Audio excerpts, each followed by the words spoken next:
China has escalated its diplomatic clash with Canada. A Chinese court has sentenced a Canadian to death. Many believe this move is another step in a slew of retaliatory measures taken by Beijing after the arrest of the Huawei CFO. Let's first tell you about this case. Robert Lloyd Schellenberg was arrested in China back in 2014. He was accused of planning to smuggle more than 200 kilos of drugs. He was given a 15-year jail term in November last year. Then there was a court appeal, a surprise appeal. The Canadian national was then sentenced to death. Schellenberg has 10 days to seek a review in China's Supreme Court, and now his case has become an international flashpoint. Canadian Prime Minister Justin Trudeau has expressed outrage over China's move. Government, we actually strengthened the policy that requires the Canadian government to always intercede on behalf of a Canadian facing the death penalty anywhere in the world. We will continue to do that as we have in this case. But I will say it is of extreme concern to us as a government, as it should be to all our international friends and allies, that China has chosen to begin to arbitrarily apply death penalty in cases facing, as in this case, facing a Canadian. Human rights groups are accusing China of hostage politics. They have slammed Beijing for using Schellenberg's case as a diplomatic bargaining chip. Beijing has been cracking down on Canadian citizens in China after Meng Wanzhou, the CFO of Huawei, was arrested in Vancouver last month. She's accused of using Skycom, a subsidiary of Huawei, to evade sanctions on Iran between 2009 and 2014. This case comes up for hearing again in February in Canada. Until then, Meng Wanzhou has been put under 24-hour surveillance in Canada. Canada has also escalated its diplomatic offensive against China. On Monday, the Canadian government advised its citizens to, quote-unquote, exercise caution in China. They blame Beijing for arbitrary enforcement of laws. Denying these charges, Beijing has retaliated with a travel advisory of its own. I think that sort of statement is purely malicious, irrational and an unreasonable accusation. It is not China that is politicizing these legal or judicial issues. Who is, everyone knows clearly. I have already said it before. Please take a serious look at the relevant information published by the Intermediate People's Court of Dalian. Drug crimes are a very serious crime. It doesn't help that China's human rights record has been shoddy. According to Amnesty International, China saw the highest number of executions in 2017. And the number may be a conservative estimate because China has classified data on death penalty as a state secret. You don't really know how many people have been killed. Thousands of executions are believed to have taken place in China. That number is higher than the executions from all other countries put together. In China, the death penalty is not used only for the rarest of rare cases. It is used as a tool to silence dissent and opposition. Some top judges in China's Supreme Court have even defended the use of the death penalty. They say that the idea of life for life is ingrained in China's citizens and culture. Quite a defense there. The latest on the Brexit vote in the House of Commons. British Prime Minister Theresa May is staring at a crushing defeat. The lawmakers are debating the deal in the House as I speak. May is making a last-ditch attempt to win them over. She has negotiated a deal with the European Union. She wants her parliament to pass that deal. Those who think we should reject this deal in favour of no deal because we cannot get every assurance we want, I ask, what would a no-deal Brexit do to strengthen the hand of those campaigning for Scottish independence, or indeed those demanding a border poll in Northern Ireland? Surely this is the real threat to our union. Theresa May said this Brexit vote is a historic opportunity to safeguard the interests of the UK. The Prime Minister agreed that her deal wasn't ideal, but she insists it's the best. Perfect, and yes, it is a compromise. Did we deliver on the country's vote to leave the European Union? Did we safeguard our economy, our security and our union? Or did we let the British people down? I say we should deliver for the British people and get on with building a brighter future for our country by backing this deal. The main opposition, the Labour Party, wants the Prime Minister to make major changes to her deal, else they will call for a no-confidence vote. The Labour Party wants snap polls. Time for a general election. It's time for a new government. Give this deal a second look. So what are the various scenarios that could play out? 1. This deal goes through in the House of Commons. The UK will leave the European Union by the end of March. As things stand right now, this scenario looks the most unlikely. It's not happening. 2. The no-deal scenario. If the British Parliament rejects the Prime Minister's deal, it will trigger a recession in the UK. It will hurt the European Union. While the UK has prepared for the no-deal scenario, the adverse impact will be far-reaching. Senior lawmakers from all parties want to take control of the Brexit negotiations from the government, but for that to happen, the laws will have to be changed. Meanwhile, the European Union is mulling on extending Article 50 till the end of July. Article 50 is the law that gives an EU member state the right to quit the Union unilaterally. Scenario number 3, another referendum. There have been calls in the recent weeks for a new vote on whether to leave the EU at all. While there is no legal hurdle for another referendum to be called, it is likely to provoke the Leave voters, the ones who backed Brexit. So the noose is tightening around Prime Minister Theresa May.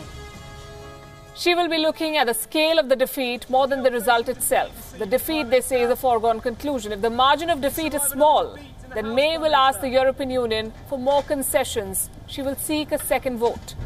But if May loses by a crushing margin, the Brexit timeline may be delayed. The option of a second referendum could become real, or the UK could leave the European Union with a no-deal Brexit.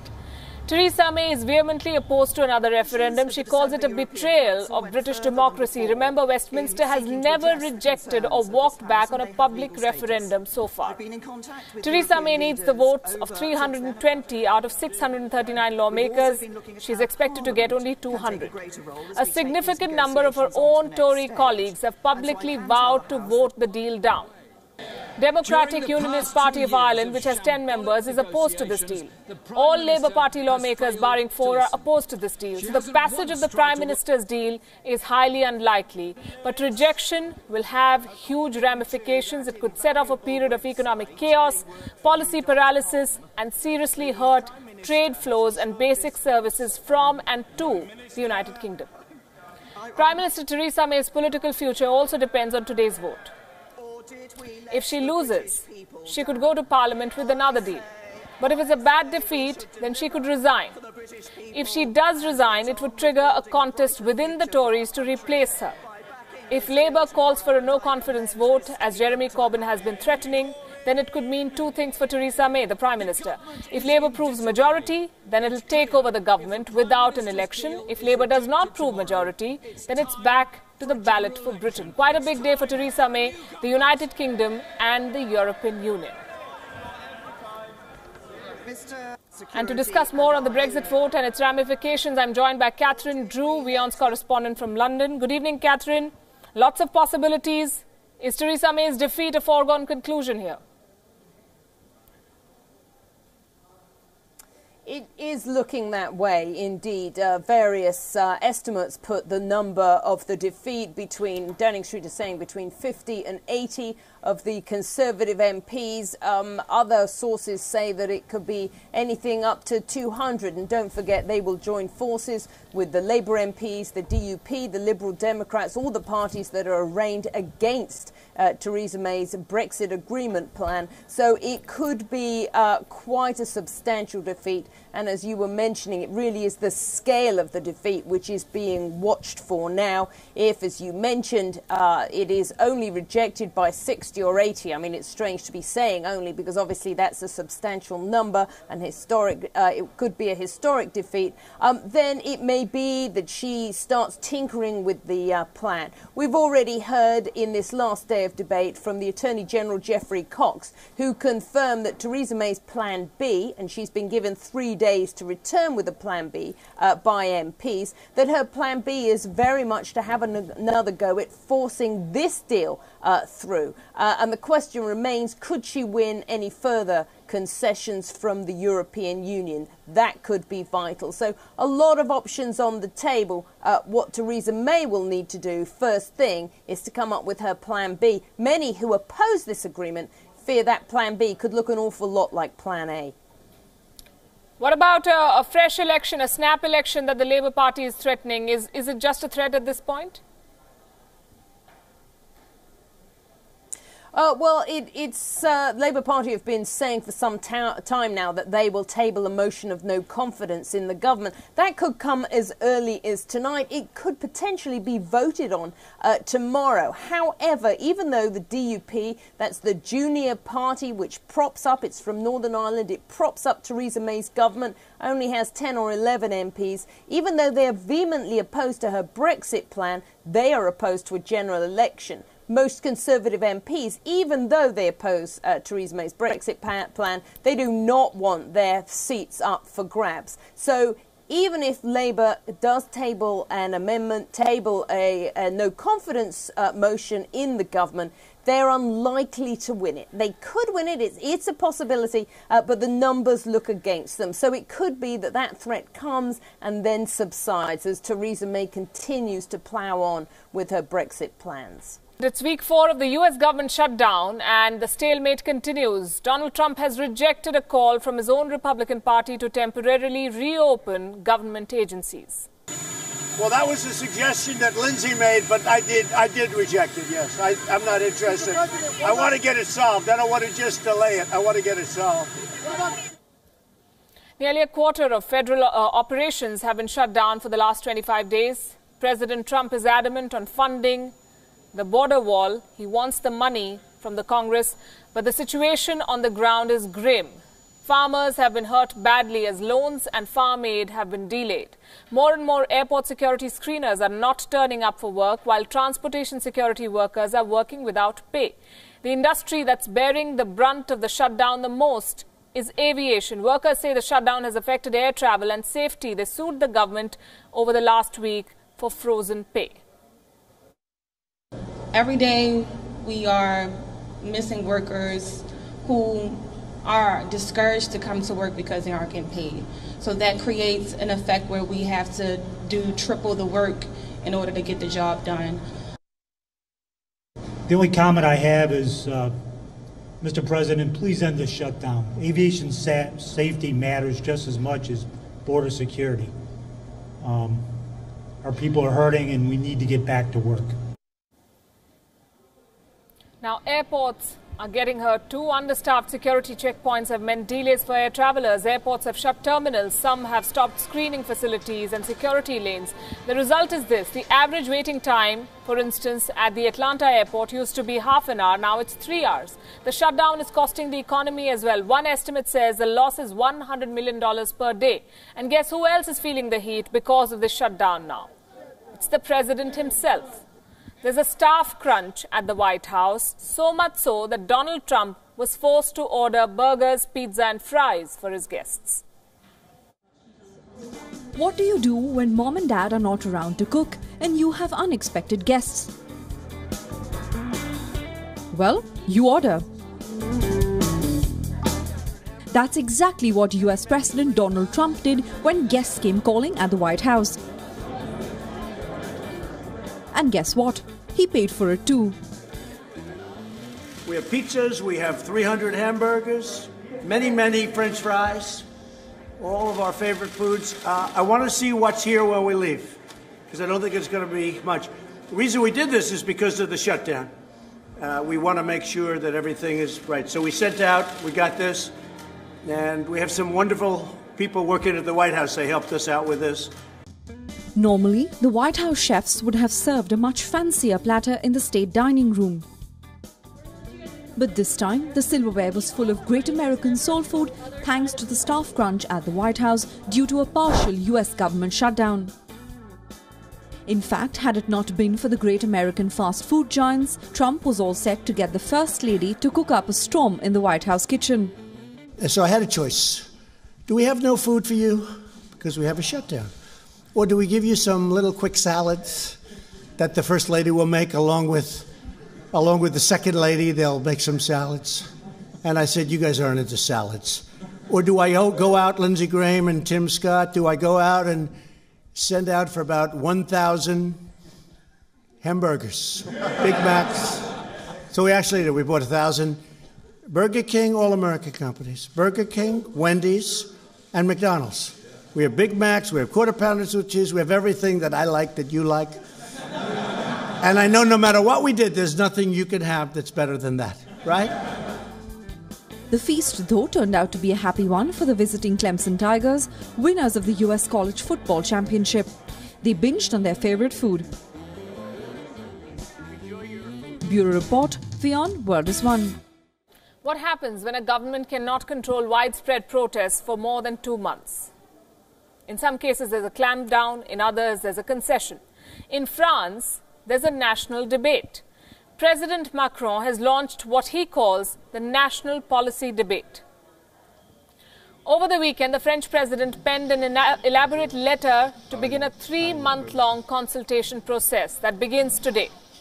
For the past 2 months, France has been witnessing violent protests. They're called the Yellow Vest protests. The trigger was Mr. Macron's decision to hike fuel taxes. Now this protest has morphed into a wider agitation against the government. The president has taken steps to pacify these protesters. He raised minimum wages and pensions. He abandoned the fuel tax hike, but the public remains unimpressed.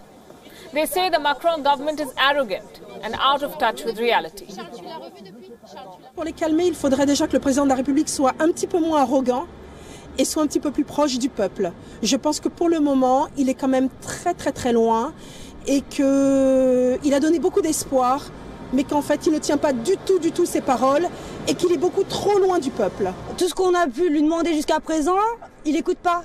Il en a rien à foutre. On sent bien qu'on est juste des pions, que ce qui peut arriver à la France et aux Français, c'est absolument pas dans ses préoccupations. Donc nous on se dit, bah voilà, il veut garder le cap, nous aussi on garde le cap. On est ses employeurs. The national Yellow Vest debate is underway at a small town in Normandy amidst tight security. Around 700 mayors are taking part in the debate, which will focus on 4 themes: taxes, green energy, institutional reform and citizenship. Many of France's citizens have also sought to restore a wealth tax, which was removed by Mr. Macron's government last year. But the president's letter rules out a discussion on wealth tax. In fact, the government wants the so-called grand débat to help the president regain his popularity. Critics dismiss the debate as a time-buying tactic. Ça n'a pas une grande utilité parce que de toute façon les gilets jaunes ne vont pas céder et je crois que ça va retarder. Lui il essaye de gagner du temps, c'est tout. Ça me paraît bien compliqué, bien mal parti. Mais bon, on va essayer de voir. Apporter des nouvelles idées, c'est fait pour ça, voilà. Mais j'ai l'impression qu'on a un petit peu un gouvernement un petit peu obtus. He calls it a stubborn government and he may not be off the mark. In his letter, the president says that he will not reverse his economic reform, something that prompted the Yellow Vest protests in the first place. The government is trying to paint this exercise, this debate, as an effort to engage with the people. Finance Minister Bruno Le Maire has urged the citizens to actively participate in this debate. Nous devons avoir moins d'impôts en France. Nos impôts sont trop lourds, nos taxes sont trop nombreuses. Et pour avoir moins d'impôts, je ne connais qu'un seul remède: avoir moins de dépenses publiques. Simplement, ce que nous ont dit les Français, c'est qu'il ne fallait pas décider ça dans notre chambre tout seul. President Macron's core economic ideas will not be tweaked. Reforms will continue as usual. The question then is this: what will this 3-month-long national debate achieve, except to try and polish the president's public image? I'm joined by Elena Casa Montanez, Wion correspondent from Normandy. Elena, how do people see it? Do they see it as a sincere attempt on the part of the government to reach out and to address their concerns? Well, that's the question. President Macron has said that he is here to listen, not to talk, at this meeting he's holding in the sports hall behind me with, as you were saying, about 600 mayors from across Normandy, many of whom have been holding complaints books in their town halls over recent weeks where people can come and write down their demands, what they want to see from the government, and then the mayors are now bringing them to the president, which is all part of a debate that's supposed to go on for 2 months, and which Macron said in his letter to the nation on Sunday night will have no taboos. Absolutely everything is up for discussion, he says. The problem, though, is that many of the Yellow Vest protesters are already dismissing the debate from the start.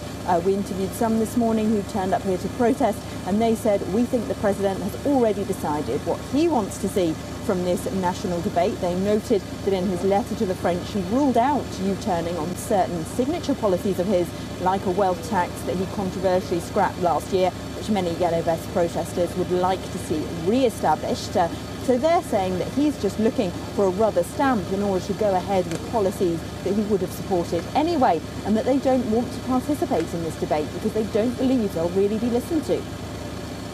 So he wants to talk about green energy. The transition to green fuel is something that sparked the protest in the first place. He doesn't want to mention the wealth tax. He doesn't want to rethink his economic reform. Has an exercise like this been undertaken in France at all? And what is the government's assessment? What is the best case scenario for them? What do they expect to achieve from this? Well, it's certainly true that Macron in his letter set out this debate around certain key themes, which really are what he wants to talk about. He wants to talk about lowering taxes. He wants to talk about cutting public spending and getting rid of some public service jobs, which isn't something that the Yellow Vests are calling for, but it is something that he talks about in his letter to the French. So he is trying to frame the debate around policies that he wants to pursue anyway. People aren't keen to see that, but it's hard to see really what the Yellow Vests themselves want. That's part of the problem, of course, of this movement, which was spontaneously organised on social media and which doesn't have any key demands. Some of the things that people are writing in those complaints books around town halls have been picked up by Macron in his speech and are likely to be part of the subject of this debate, like, for example, the idea of involving ordinary people more in the democratic process, something that the Yellow Vests have talked about a lot. But their demands remain so vague and so difficult to define that they don't necessarily fit well into the terms of what Macron wants to discuss. Right, Alina, thanks very much for joining us with that update from Normandy. The 3-month-long process has just begun, as we told you earlier. Now to a gathering of humanity that is visible from outer space, they say. The Kumbh Mela in India's holy city of Prayagraj is the largest human congregation on earth, with Hindu devotees taking the holy dip at the Sangam, or the confluence of 3 rivers. Here's a report. Millions of Hindu pilgrims are thronging the city of Prayagraj in Uttar Pradesh. They're here to bathe in the sacred waters of River Ganga during the Ardh Kumbh Mela, the largest religious gathering on earth. Traditionally called the Ardh Kumbh, it marks the halfway stage between the celebrations of the Maha Kumbh Mela, which is held every 12 years. And the gates to Ardh Kumbh opened today. At the crack of dawn, pilgrims gathered at the sacred Sangam for a ritual dip in the sacred waters. The Sangam is the confluence of River Ganga, Yamuna and the mythical Saraswati. The festival of Makar Sankranti marks the beginning of the 48-day event and is considered sacred by believers. A bath at the confluence of the holy rivers during these 7 weeks is believed to cleanse the body and the soul and free oneself from the unending cycle of life and death. अच्छा क्या बहुत अच्छा लग रहा है क्योंकि इतने छोटे उम्र में हम लोग को इतना अच्छा कुंभ में नहाने का अवसर मिला है तो इससे और सौभाग्य की क्या बात हो सकती है.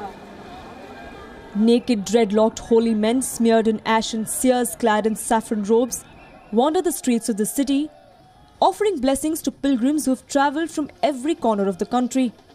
इधर में आना का बात बहुत दिन से था लेकिन हुआ नहीं. ये बात यही है जो हमको बहुत अच्छा लगा है. पुण्य क्या होगा क्या नहीं होगा मैंने जानता नहीं. हर हर Mahadev. Seers of 13 akharas who have traditionally participated in the Kumbh Mela were the first to take the holy dip known as the Shahi Snan.